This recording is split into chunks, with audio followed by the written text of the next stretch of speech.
So the Moondrop Space Travel 2 comes with this nice cyberpunk design, clear and balanced sound, and solid noise cancellation, all at an affordable price. With deep bass, customizable controls, and low latency performance, it's a very strong upgrade from the original one and a great pick for everyday listening and gaming. So let's check it out.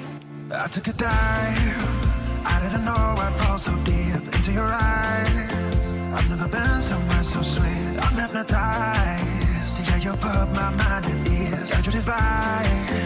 I'm thankful that you're mine.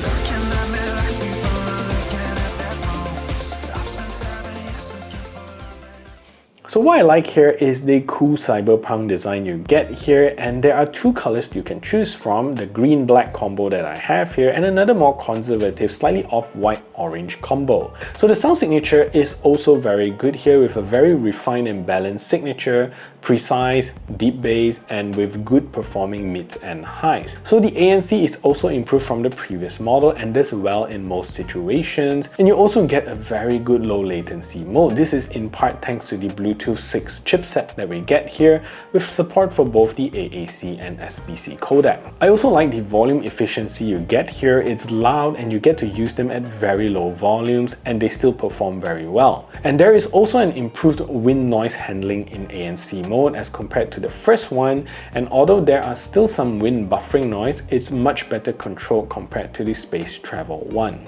So one thing I think could be better is the placement of the charging port. I much prefer it to be on the back of the device so that it can stand up rather than on the bottom here, because I don't have to lay my earbuds on its side to get it charged up. So there is also no in-ear sensor found on these earbuds, unlike the Moondrop Robin, but it would be great to have one since it's quite common to see this feature in earbuds at this price point. So another area that can be improved is the highs of the sound frequency, which I think could be better, and although you get an EQ to adjust it, maxing it out still doesn't quite hit that clarity that I'm looking for. The fit on these earbuds could also be tricky, first of all because it's a stem style earbud, so some people may not like it and doesn't really fit them very well, and I noticed also the fit for me here requires the larger ear tips, and the small one just doesn't really cover up or stuff my ears enough for it to work properly, especially with the ANC. And finally, there isn't any water resistant rating found for these earbuds. And the Moondrop Space Travel 2 comes in at a price of 130 ringgit Malaysia or around 30 US dollars, making this a budget friendly option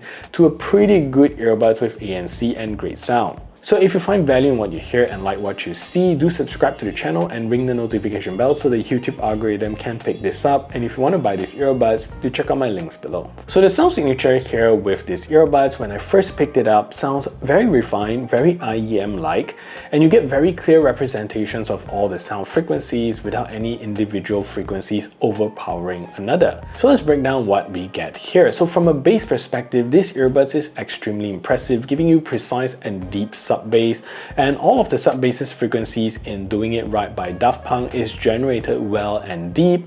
Mid bass here is also very rounded and very little bass roll off. You get very solid and firm mid bass, which elevates the dynamic nature of these earbuds. And the mid vocals is also very flat center plane, making it very enjoyable to listen to vocals even with the deep bass as well as the highs blaring away. Highs here is good but definitely could be better. It's got a nice clear tone with good instrumental separation. However, it doesn't get sparkly and clean enough to be really high-res sounding. Overall, combining all of these frequencies together will give you pretty dynamic and enjoyable sound signature, making this a nice and balanced earbuds to use. So this is a test to see if the Moondrop Space Travel 2 is a good earbuds when making phone calls. So this is speaking in a relatively quiet environment, and this is a call quality that you can expect. So what I'm going to do now is to turn on a simulated background noise so you can hear a difference.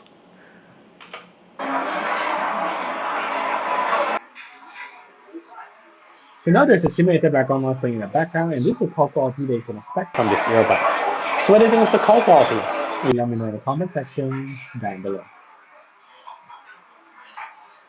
So let's talk about the design of the Space Travel 2, and you get this very cyberpunk looking, more so than the original Space Travel. And the one that I have here is the green-black color, which looks awesome. And at the front here, you're gonna get a cool Space Travel font here, very 80s cartoony font. And at the back here, you also get a very cool Moondrop logo. So as I mentioned, the Type-C port is at the bottom of the case, which I don't quite like since you have to lie your case down, especially this part here becomes very scratchy after a while. And the earbuds has the same design as the previous one, and you also have to remove them from the top like this. There's no cover on this case. And the earbuds here has a very cool tuner type design with a mic grill at the bottom, and the left and right indicator is also at the top of the earbuds. So these earbuds do fit me well, not the tightest fit, but I do realize that I need to move up to the larger ear tips to get a really tight seal, which ultimately puts a little bit more pressure on the inside of my ears. Finally, there also isn't any in-ear sensor found on these earbuds. So volume on the Space Travel 2 is really good, and I get to a comfortable listening volume at only 20% volume. That's super low. And 50% volume for me is already really loud, and moving anywhere above that is really, really loud. So this is also tested on the high gain features, so you can also get them to play softer by selecting a lower gain. However, this is also good since you get to have a lot more power at lower volumes, improving battery life. So the Moondrop Link app is quite standard for their range of earbuds, and with the Space Travel 2, you also get similar features. So from the homepage, when you click on the earbuds, you get to adjust the mapping of the controls, and below that, you also get the battery percentage of the earbuds, no case battery here. So next to that, you also get to adjust the ANC of the earbuds, and you can configure which ANC function you want to toggle from the touch sensor. And next to that is also a gain control, and when you click inside, you also get to adjust the One Bring 2 feature, which is also Moondrop's way of saying multi-point feature. So following that, you also get to adjust the EQ of the earbuds, where you get 3 presets to choose from, but you also get an online DSP capability where you can download official EQ settings from Moondrop, or you can also download community-based one, and you also get a manual EQ to play around with, and you can also upload your own into the community. Next to that, you also get an online instruction manual, which is very useful, and also to update your firmware. So ANC on the Space Travel 2 is good and slightly improved over the Space Travel 1, and for most situations using it with audio playing, they work pretty good, effectively cancelling out environmental noise, but its performance does varies in different situations. For instance, in any situations when you turn on ANC, you'll get 80% accurate inverse audio playing. That does its job very well, but there is this specific frequencies, I think from air cons or like slightly higher pitch hums, that it doesn't quite cut out. So you're still going to hear that. Generally, it feels 80% quieter. So this works good with both road noise and airplane cabin noise tests, but I do find that it cuts out airplane cabin noises a tad bit better compared to the variated hums you get on the road. And the high pitch chatters, or when people start talking next to you, you're going to hear them pretty clearly if you don't have music playing. However, when you have music playing, it's still acceptable, but in very noisy cafes, you're still going to get a lot of that messy noise coming through just a little bit. So the transparency feature here has a little bit more openness to it. It feels like you don't have earbuds in your ears, but with slight amplification around the higher range frequencies, which is odd. Supposedly it improves the mid-vocal range so that you can hear people. So wind noise is much improved, and in high wind situation, you're still going to get a little bit of wind buffering, but it's much improved compared to the Space Travel 1.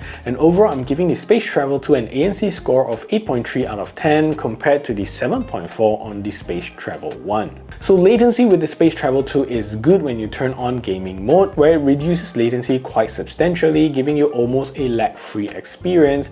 And games like PUBG performs nice and fast, and watching movies with the earbuds also feels very enjoyable. Anyways, let's take a look at the latency performance of these earbuds.